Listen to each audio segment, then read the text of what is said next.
जो शरह सूद है उसको कम करने में क्या है और ज़्यादा करने में क्या?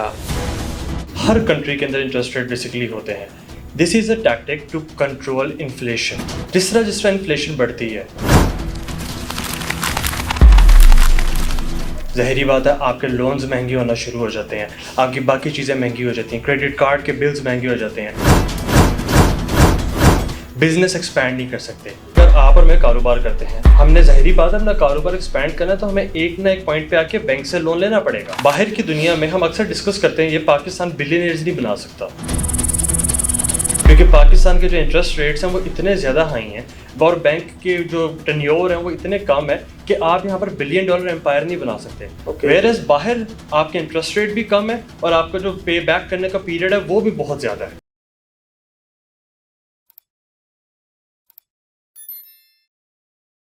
अस्सलाम वालेकुम जी, मैं हूं हसनैन चौधरी और आज हमारे साथ मौजूद हैं हमजा चौधरी साहब। इनसे कारोबारी हवाले से जो है वो हम डिस्कशन करते रहते हैं, बिटकॉइन, डिजिटल करेंसी और दीगर जो भी इंटरनेशनल मार्केट में चीज़ें चल रही हैं कारोबार के हवाले से।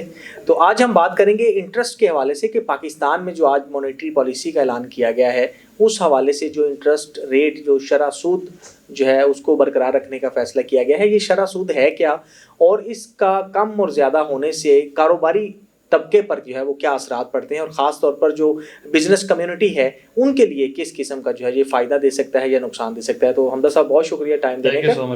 अच्छा, पहले तो ये बताएं कि मॉनेटरी पॉलिसी क्या है और हमारे नाजरीन को ये भी बताएं कि जो शरह सूद है उसको कम करने में क्या है और ज़्यादा करने में क्या। देखिए, इंटरेस्ट रेट बेसिकली आप सेंट्रल बैंक और आपका जो स्टेट बैंक ऑफ पाकिस्तान है वो डिसाइड करता है। हर कंट्री के अंदर इंटरेस्ट रेट बेसिकली होते हैं। This is a tactic to control inflation. Inflation क्या है उसको हम महंगाई की तरह समझते हैं। हमारे प्रोग्राम में हम आगे चलेंगे तो हम इसके ऊपर डिस्कस करेंगे बाद में। जिस तरह इन्फ्लेशन बढ़ती है, ज़ाहिरी बात है आपके लोन्स महंगे होना शुरू हो जाते हैं, आपकी बाकी चीज़ें महंगी हो जाती हैं, क्रेडिट कार्ड के बिल्स महंगे हो जाते हैं, बिजनेस एक्सपैंड नहीं कर सकते, तो पैसा कॉन्ट्रैक्ट हो जाता है। इसका फ़ायदा होता है सेवर्स को, जो बैंक में जाके सेविंग्स अकाउंट या फिक्स डिपॉजिट अकाउंट में अपने पैसे रखते हैं। जब इंटरेस्ट रेट हाई होता है यानी कि पैसा अब ज़्यादा मूव नहीं कर रहा, बैंक के अंदर पड़ा हुआ है, स्टेट बैंक को उसमें आसानी होती है इन्फ्लेशन को कंट्रोल करने में। वेयरएज़ जब ये कम होता है इंटरेस्ट रेट, पैसा मार्केट में आना शुरू हो जाता है। ज़ाहिरी बात है जब इंटरेस्ट रेट कम होगा तो सेवर्स ने बैंक में पैसे रख के क्या करना है, वो मार्केट में लाएंगे, वो कारोबार करेंगे, वो फैलाएंगे अपने जो स्टैंडिंग बिजनेसेस है उनको। इसीलिए जब स्टेट बैंक जब ये कम होता है इंटरेस्ट रेट तो मार्केट में खुशहाली आती है, लेकिन साथ ही साथ एक ये डर भी खड़ा रहता है कि कहीं दोबारा इन्फ्लेशन ना हो जाए, कहीं दोबारा एकदम रुपए की कदर ना कम हो जाए या प्राइसेस बाकी चीज़ों की कमोडिटीज़ की बढ़ ना जाए। इसीलिए बाज़ औक़ात इसको स्टैग्नेंट रखा जाता है, स्टेबल रखा जाता है। ये रीजनिंग है बेसिकली अप एंड डाउन होने की। अच्छा, कारोबारी अफराद कहते हैं कि अगर सिंगल डिजिट इंटरेस्ट हो जी तो उससे जो है वो हमें काफ़ी ज़्यादा बेनिफिट हो सकता है और डबल डिजिट चला जाए तो उसमें नुकसान की तरफ हम बढ़ना शुरू हो जाते हैं। बिल्कुल सही बात है। देखिए, उसमें रीज़न ये है कि अगर आप और मैं कारोबार करते हैं, हमने ज़ाहिरी बात है अपना कारोबार एक्सपैंड करना है तो हमें एक ना एक पॉइंट पे आके बैंक से लोन लेना पड़ेगा। बाहर की दुनिया में हम अक्सर डिस्कस करते हैं ये पाकिस्तान बिलियनियर्स नहीं बना सकता, क्योंकि पाकिस्तान के जो इंटरेस्ट रेट्स हैं वो इतने ज़्यादा हाई हैं और बैंक के जो टेन्योर हैं वो इतने कम है कि आप यहाँ पर $1 बिलियन एम्पायर नहीं बना सकते। वेयरएज़ बाहर आपके इंटरेस्ट रेट भी कम है और आपका जो पे बैक करने का पीरियड है वो भी बहुत ज़्यादा है। पाकिस्तान में इतना नहीं है। अब फॉर एग्जांपल हम कहते हैं कि जी हमने लेट्स से सिंगल डिजिट का डिस्कस करते हैं, 9% के ऊपर हमने इंटरेस्ट लिया, तो ज़ाहिरी बात है ये हमारे लिए आसानी है कि हमने अपनी जो कैपिटल लिया बैंक से हमने उसके ऊपर 9% ऊपर देना, दैट्स इट। वेयरएज़ जब आप डबल डिजिट में जाते हैं ज़ाहिरी बात है वो अमाउंट बढ़ती जाती है। दैट्स वाई जो कारोबारी अफराद है वो कहते हैं कि जी जितना कम होगा इंटरेस्ट रेट, यूएस के अंदर अभी 2.5% है, तो आप यहाँ से एग्जांपल लगाएं, पाकिस्तान में तो 11 है और हम इस पर भी खुश हैं कि चलें एटलीस्ट कुछ प्रोबेबिलिटी बनी है कारोबार करने की, कुछ सांस आई है कारोबारी तबके को। वरना तो ये जिस तरह हाई चला गया था 2 साल पहले, ये तो बिल्कुल सुसाइडल टेंडेंसीज आ गई थी, कारोबार हो ही नहीं सकता था। जिन्होंने लोन लिए हुए थे वो बेचारे ऑलरेडी स्टक हो गए थे। अच्छा, पाकिस्तान में जो कारोबारी अफराद हैं या इंडस्ट्रियलिस्ट हैं, कितने % लोग ऐसे हैं या कितने % ऐसे बिजनेसेस हैं जो विदाउट लोन चल रहे हैं? बहुत कम।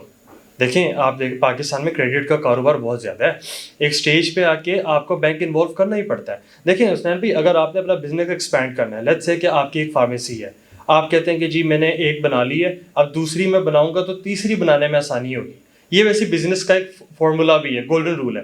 पहले से दूसरा बनाना मुश्किल है, दूसरे से तीसरा बनाना आसान है, तीसरे पे आप एक्सपेंशन शुरू कर देते हैं। बिल्कुल सही। अब आपने जब दूसरी बनानी है उसके लिए ज़ाहिरी बात है आपको फंडिंग चाहिए। रिश्तेदारों से नहीं हम ले सकते, हम दोस्तों से नहीं ले सकते, हम जाते हैं सीधा बैंक के पास क्योंकि वो सबसे सिक्योर है।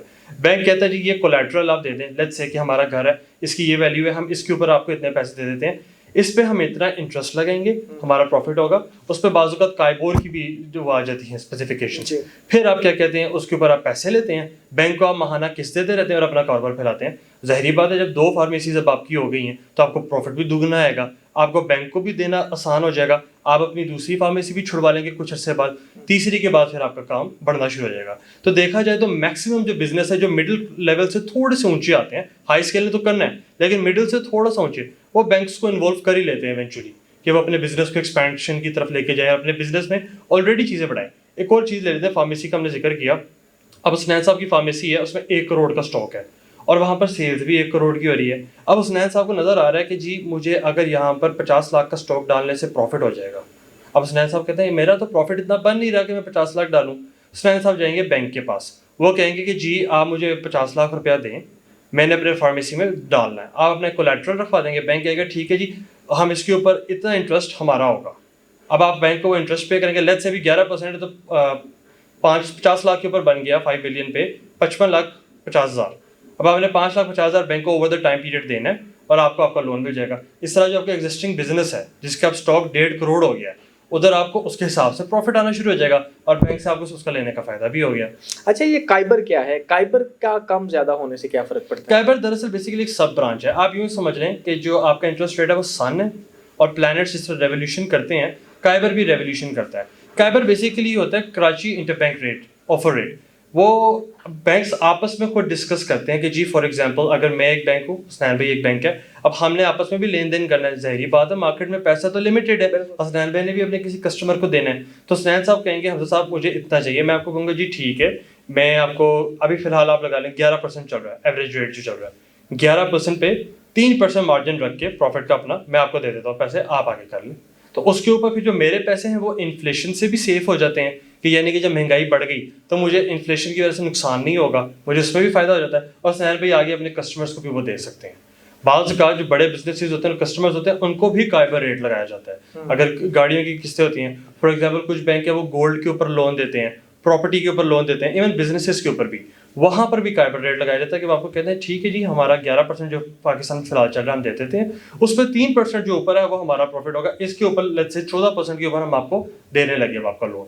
ये तरीकेकार होता है बेसिकली काइबर का। मेन वो है इंटरेस्ट रेट की सब ब्रांच। जब इंटरेस्ट रेट बढ़ेगा काइबर भी बढ़ेगा, जब इंटरेस्ट रेट गिरेगा काइबर भी गिरेगा, क्योंकि काइबर को भी बेसिकली स्टेट बैंक ही रेगुलेट करता है पीछे से। उसने ही बेसिकली ये मॉनेटरी फ्रेमवर्क बनाया हुआ है। पहले होता ये था कि हर बैंक अपनी मर्जी से एक रेट लगा लेता था कि जी हमारा ये रेट है, आपने लेना है तो ले, नहीं लेना तो ना ले। फिर स्टेट बैंक ने 2003 में गालबन ये पॉलिसी आई थी, उन्होंने कहा कि जी अब हम एक स्टैंडर्डाइज करने लगे हैं इसको कि जी अब जो भी रेट होगा उसके हिसाब से ही चलेगा, ताकि सारे बैंक एक फ्रेमवर्क के साथ एक यूनिफॉर्मिटी के साथ काम कर सकें। दैट्स व्हाई काइबर इंट्रोड्यूस किया गया था। अच्छा दूसरा मुझे ये बताएं, मॉनेटरी पॉलिसी हर बार जो है वो चेंज होती है, एक अरसे के बाद एक महदूद उसकी लिमिट है, उसके बाद मॉनेटरी पॉलिसी का ऐलान किया जाता है और उसमें ख़ास तौर पर इंटरेस्ट को हम डिस्कस करते हैं और भी चीज़ें हैं, तो इसका थोड़ा सा बताइएगा कि ये क्या है, इसका क्या इम्पैक्ट आता है हमारी इकोनॉमी के ऊपर? देखिए मॉनेटरी पॉलिसी के ऊपर बेसिकली जो आपका एसेंशियल है ना वो है ही इंटरेस्ट। मैं आपको थोड़ा सा यूँ समझाता हूँ कि देखिए इंटरेस्ट रेट, पहले हम इन्फ्लेशन को अंडरस्टैंड करते हैं ताकि हम एक ब्रॉडर पर्सपेक्ट समझ सकें। एक चीज़ है, पिछले साल लेट्स से इंटरेस्ट रेट था 20%, हसनैन भाई ने एक चीज़ 120 रुपये की खरीदी है, ठीक है। अब इस साल इंटरेस्ट रेट हो गया आपका 11%, अब वो जो चीज़ है वो आपको 131 की मिलेगी। देखा जाए तो महंगाई तो बढ़ गई है बिल्कुल, बट इन्फ्लेशन कम हुई है, चीज़ की प्राइस बढ़ी है लेकिन इन्फ्लेशन कम हुई है। लोगों को ये समझ नहीं आता, वो महंगाई को और इन्फ्लेशन को साथ मिक्स कर देते हैं। अब हम इसको ब्रॉडर मॉनेटरी फ्रेमवर्क के ऊपर लेके चलें, जितना इंटरेस्ट रेट ज़्यादा होगा उतना ज़ाहिर बात है कारोबार भी नहीं होंगे, कारोबार नहीं होंगे तो नौकरियों के मौके भी नहीं होंगे, लोगों ने क्रेडिट कार्ड्स लिए हुए होंगे, वो उनके बिल नहीं पे कर पा रहे होंगे तो वो क्रेडिट कार्ड्स भी लेना छोड़ देंगे, यानी कि बैंक में पैसा सर्कुलेट करना भी कम हो जाएगा। ओवरऑल अगर आप देखें प्रॉपर्टी में पैसे नहीं आएंगे, कहीं पे भी नहीं आएंगे। वो इसलिए बढ़ाया जाता है ताकि एक दफ़ा इन्फ्लेशन कंट्रोल हो जाए कि ये जो महंगाई तेज़ी से ऊपर जा रही है, अगर ज़ाहिरी बात सर्कुलेशन कम होगी पैसे की तो फिर महंगाई भी कम होगी। अब क्रेडिट कार्ड का जिक्र कर रहे हैं बार बार, क्रेडिट कार्ड तो बैंक देता है कि जी विदाउट एनी एक्स्ट्रा चार्जेस कि आपको आप क्रेडिट कार्ड ले लें, अगर आप जॉब होल्डर है खास तौर पर Exactly. और बिजनेसमैन है तो आपके बिल्कुल। लिए वो मिल जाता है, तो उसको बैंक को क्या फायदा है? उसमें देखें जो इंटरेस्ट फ्री वाला होता है क्रेडिट कार्ड, वो पीरियड होता है 6 महीने का, और वो भी कुछ प्रमोशनल पैकेजेस होते हैं। उसके बाद वो आपका इंटरेस्ट बढ़ता जाता है, जितने आपकी ज़ाहिर बात है नंबर ऑफ मंथ्स होंगे, जितना आपने अपना लंबा कराया हुआ टेन्योर 2 साल 3 साल, उसके ऊपर वो अपना इंटरेस्ट चार्ज करेंगे। तो बैंक को उस पर इवेंचुअली फायदा है। 6 महीने वाली जो पॉलिसी आती है वो कुछ चीज़ों के ऊपर आती है कि जी आप फलां चीज़ ले लें, आपको हम उस पर 6 महीने उसमें दे देंगे। ज़ाहिर बात है बैंक ने पीछे से उसमें अपना भी कोई प्रॉफिट रखा होगा, लेकिन वो बहुत नॉमिनल होगा और वो हमें क्रेडिट कार्ड फीस में फील भी नहीं होगा। दैट्स वाई उसको 0% ही काउंट करते हैं। लेकिन क्रेडिट कार्ड का देखें ना, मैंने क्रेडिट कार्ड लिया, मैंने उसको यूज़ किया और मैंने आफ्टर 1 मंथ या 40 डेज वो मैंने पे कर दिया। अब मैंने तो कोई उसको एक्स्ट्रा चार्जेस नहीं दिए बैंक को। उस वक्त नहीं दिए, लेकिन फॉर एग्जांपल लेट्स से कि आप एसी खरीदते हैं, बहुत लोग होते हैं जो बड़ी ज्यादा चीजें खरीदते हैं क्रेडिट कार्ड में, क्योंकि क्रेडिट कार्ड का सबसे फंडामेंटल एक बिजनेसमैन के लिए भी जो मौका है वो यही है कि चले हमें आसानी हो जाती है लोन देने में। वो जो आपने तरीकेकार बताया वो एक सैलरी बेस्ड पर्सन है जिसने एक नॉर्मल जिंदगी गुजारनी है, जो कहता है कि चलो यार मुझे ईज हो जाए, वो करता है। जब आप थोड़ा सा करते हैं, मतलब पीरियड स्पैन बड़ा करते हैं, कोई चीज़ खरीदते हैं, तब आपको उसमें इंटरेस्ट भी चार्ज होता है। अच्छा, दूसरी चीज़ ये कि अगर आप लेट्स से आपने क्या करना है, अगले महीने 40,000 पे कर दिया, लेट्स से कि आपकी डेट ऊपर निकल गई, तो आपको फाइन भी बड़ा टिका के पड़ता है उसके ऊपर। क्रेडिट कार्ड की उसमें पॉलिसीज में लिखा हुआ होता है कि we will give you the fine. तो उनके पास basically strict fundamental strict rules हैं, जिनको अगर आपने उनको ओबे ना किया या अगर आप उनसे परे हुए तो आपके ऊपर वो फाइन भी लगेगा, आपके ऊपर इंटरेस्ट भी लगेगा। कहीं ना कहीं इवेंचुअली ज़ाहिर बात है अगर एक फैसिलिटी बैंक ने बनाई है तो वो कमाएगा ही। तो उसने अच्छा, एक और ज़बरदस्त चीज़ है, बहुत सारे हमारे जो देखने वाले हैं उनको काफ़ी चीज़ों का सामना करना पड़ता है। बल्कि एक मेरे पास भी केस आया कि एक बंदे ने लोन लिया जैज़ कैश की ऐप से और उसने कहीं उसको पे नहीं किया, उसको पता ही नहीं था, 10,000 रुपये था, वो डिफॉल्टर हो गया। अब वो जाहिर बात है जितने भी बैंक्स हैं वो आपस में इंटरलिंक्ड हैं और स्टेट बैंक उसको ऑब्जर्व कर रहे होते हैं। अब उसने किसी और जगह से लोन आया तो अप्लाई कर दिया, तो अप्रूव होने के बाद जब उसकी फाइनल वो मतलब रिलीज होना था तो उसमें आ गया जी आप तो डिफॉल्टर हैं। तो इस तरह बहुत सारे लोग ये समझते हैं कि हम एक बैंक को लोन नहीं देंगे, या किसी एप्लीकेशन से लोन लिया तो हमने वापस नहीं किया तो वो हम जो है वो किसी और से भी जब मर्जी कुछ चीज़ कर सकते हैं। तो इस पे थोड़ा सा बताइएगा ये कैसे इंटरलिंक्ड है। दरअसल ये कुछ ही लोग होते हैं जो डबल शाह थियरी है ना, कि हम यहाँ से भी कमाएंगे, इधर से भी कमाएंगे, यहाँ से भी कमाएंगे, उनको पता ही नहीं चलेगा, हम पाकिस्तान छोड़ के भाग जाएंगे। मैं आपको एक लतीफ़ा सुनाता हूँ। अभी कुछ अरसा पहले 6 महीने पहले सीएम साहिबा ने एक पैकेज अनाउंस किया था, business packages, business loan 10 lakh के भी थे, 1 करोड़ के भी थे, 3 करोड़ के भी थे। मैंने हुसैन साहब को टिकटॉक देखा, एक बंदा कहता है कि मैं 15 लाख निकलवा के बाहर जा रहा हूँ पाकिस्तान से। ये अलमी है, हमें एजुकेट करना पड़ेगा लोगों को। लेकिन जाहिर बात है जब आपने जैज़ कैश का आपने एग्जांपल दी है तो बैंक्स ने भी अपनी पॉलिसी बड़ी स्ट्रिक्ट रखी हुई है, वो ऐसे छोड़ेंगे तो नहीं, बिल्कुल नहीं छोड़ेंगे। आपके जब तक आप पाकिस्तान में हैं तो वो आप इवन आप पाकिस्तान से बाहर भी जाएंगे तो आपको फॉलो ऑन तो कर सकता है जी। अगर आपने फॉर एग्जांपल आप कहते हैं इंग्लैंड भाग गए, लेट्स से आप भाग गए इंग्लैंड, आपने जी लोन नहीं दिया, उन्होंने एफआईआर तो करवानी है। जब आपके पाकिस्तान के कार्ड के ऊपर लिखा आ जाएगा कि जी इस पे एफआईआर हुई है, तो आप वहाँ पर नेशनलिटी कैसे अप्लाई करेंगे? बिल्कुल सही, सिटीजनशिप आपकी कैंसिल होगी, पासपोर्ट भी नहीं मिलेगा। तो इवेंचुअली फंस तो आप गए हैं, आपको आना पड़ेगा पाकिस्तान, माफी करनी पड़ेगी, अपना जुर्माना देना पड़ेगा, फिर ही आपकी जान छूटेगी। तो वो आप इवेंचुअली इसके अंदर फंस ही जाते हैं, पैरानोया के अंदर, आप भाग नहीं सकते उससे। यानी बैंकिंग की पॉलिसीज इतनी सख्त हैं कि आप उससे नहीं निकल सकते अगर आपने लोन या कोई क्रेडिट कार्ड या कोई भी ऐसी एक्टिविटी की है। बिल्कुल, देखें पैसा तो सगे भाई को भी नहीं दिया जा सकता, यही मशहूर बात है ना कि किसी का रिश्ता तोड़वाना है उसको लोन दे दो। सबसे मशहूर मिसाल यही है ना, पैसा आप दे नहीं सकते। तो बैंक्स का तो देखें काम ही पैसे का है। अगर वो अपनी पॉलिसीज को सख्त नहीं रखेंगे, अगर वो इस पे देखेंगे नहीं कि हमने किस तरह बचाना है, क्या करना है, तो वो तो खत्म हो जाएगा। अवाम तो, और काफी सारे जो फ्रॉडी है, मैं अवाम को नहीं कह रहा, जो फ्रॉडी है बेसिकली हैं, जो कल्प्रिट्स हैं, वो तो नियत ही ये रख के बैठते हैं कि यार हमने खाना कैसे। जैसे मैंने आपको एक बार टिकटॉक अकाउंट का मेंशन किया, मैंने खुद देखा, मुझे बड़ी हंसी आई कि देखो ये किस तरह सोचते हैं कि हम भाग जाएंगे उधर जाके तो मारे जाएंगे। बिल्कुल ऐसे अरब में पॉसिबल नहीं है ना कि आप एक लोन लें और उसको वापस ना करें। लेकिन बहुत सारी ऐसी चीजें हैं कि लोग ये समझते हैं कि हम इस तरह अरब में आप भागे, पाकिस्तानी यही सोचता ना कि मैं अरब में भाग जाऊंगा। आपने वहाँ कफील के साथ काम शुरू किया, आपका शनाख्ती कार्ड हमेशा आपकी आइडेंटिटी है। जिस दिन शनाख्ती कार्ड आपका रन थ्रू हुआ वहाँ आप मारे गए, आप डिपोर्ट होंगे। लेकिन ये एक अलमी है, लोग सोचते हैं, पाकिस्तानी भी सोचते हैं, बाहर के मुल्कों में बहुत सोचते हैं। अब तो बैंक्स को जहरी बात है, एक साइबर वॉरफेयर का जमाना है, बहुत ज्यादा उसके हवाले से भी उनको वर्किंग करनी पड़ती है कि जी हमने आपको साइबर वॉरफेयर से कैसे बचाना है। बहुत सारे फ्रॉड्स हो रहे हैं ऑनलाइन, क्रिप्टो के ऊपर बहुत सारे फ्रॉड्स हो रहे हैं। क्रिप्टो के थ्रू लोग करते हैं। एक गैंग है बहुत मशहूर, एनोनिमस उनका नाम है, और वो बड़ा मशहूर गैंग है, वो हर बंदा जानता है। वो अपना फेस नहीं आने देते, लेकिन वो एक वीडियो मैसेज भेज देते हैं कि जी हम आपको कैप्चर करने वाले हैं, ये हम आप पे अटैक करेंगे, और वो करते हैं ऑनलाइन फ्रॉड्स हैं सारे के सारे। वेरी फेमस गैंग है। पहले बता देते हैं, पहले बता देते हैं video. Let me tell you, वो $50 मिलियन से ज्यादा का फ्रॉड कर चुके हैं। $50 मिलियन मिलियन डॉलर से ज्यादा उनका network, countries overall the world. वो बताते हैं कि जी आप हमारे रडार पे हैं। उन्होंने यूक्रेन को भी धमकी दी थी गालबन, और इसराइल को भी दे दी थी कि हम लोग आपके भी नहीं खोलेंगे, बड़े आप लोगों ने डॉलर छुपा के रखे हुए हैं। अच्छा, वो बहुत बड़ा गैंग है, उनका नेटवर्क बहुत बड़ा है, वो 400-500 हैकर्स हैं। तो ज़ाहिरी बात है, जब दुनिया में एक नया साइबर डिजिटल करेंसी आ रही है, तो उसके हवाले से भी आपको अपनी एक सिक्योरिटी बना के रखनी है। तो ये अब बैंक्स के लिए बहुत बड़ा चैलेंज भी है, और उनको ये करना भी जरूरी है। वो कर भी रहे हैं पॉजिटिवली। सारा काम ऑनलाइन है। और देखें, अब क्रिप्टो करेंसी की हम एग्जांपल ले लेते हैं। अब ये कितनी डेलिकेट चीज़ है। उन्होंने सेफ बड़ा बनाया हुआ है, लेकिन एक गलती, मैं किसी का उस दिन ये भी मैंने टिकटॉक पे देखा, ये लतीफ़ा ही है, टिकटॉक पे बड़ी मजे की चीज़ें मिल जाती है। किसी ने किसी को पैसे भेजने थे, रकम बहुत ज़्यादा थी, बहुत ज़्यादा, जैसे करोड़ में थी। उसने जी कहा मुझे अपने क्रिप्टो के वॉलेट का एड्रेस भेज दो। पहले बंदे ने दूसरे वॉलेट को बंदे को एड्रेस भेजा, उसने एड्रेस कॉपी किया, अपनी बाइनांस ऐप में डाला। कॉपी करते हुए एक लेटर मिस हो गया। एक लेटर मिस हो गया, उसने पैसे भेज दिया। आधे घंटे बाद उसने कॉल किया, पैसे नहीं पहुंचे। उसने कहा मैं तो भेज दिए। तो जब उसने जनाब ने चेक किया तो आखिरी लेटर मिसिंग था, और वो पता नहीं उनकी ट्रांजैक्शन का करोड़ जाया हो गया दरमियान में।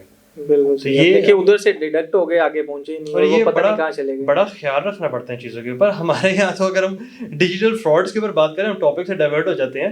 बेनजीर इनकम सपोर्ट नहीं आता, पकड़ा जा रहा है हमसे। बिल्कुल ऐसे ही, तो बड़ा सिंपल सा है। एक बंदा गांव में जाता है लैंड क्रूजर लेके रेंट पे 35,000 की, और गांव में लोगों को कहता है कि हम बेनजीर इनकम सपोर्ट से हैं, हम आपको क्या कहते हैं प्रोवाइड करने हैं पैसे, अपने शनाख्ती कार्ड नंबर देते हैं, अपने फोन नंबर देते हैं। 25 बंदों के वो लेके आता है, लैंड क्रूजर के पैसे भी रेंट के पूरे हो जाते हैं, हर महीने दिहाड़ी लगती है उसकी। बंदे वो बेचारे आज भी आके मिलते हैं कि जनाब हमें बेनजीर इनकम सपोर्ट पे लगवा दें। उनको जब जाके वो देखते हो, कहते हैं यार आप तो पहले से रजिस्टर्ड हो। बिल्कुल ऐसे। और वो कभी सेट मिलता नहीं है फिर बाद में। ये बेसिकली फ्रॉड्स तो चलते रहेंगे।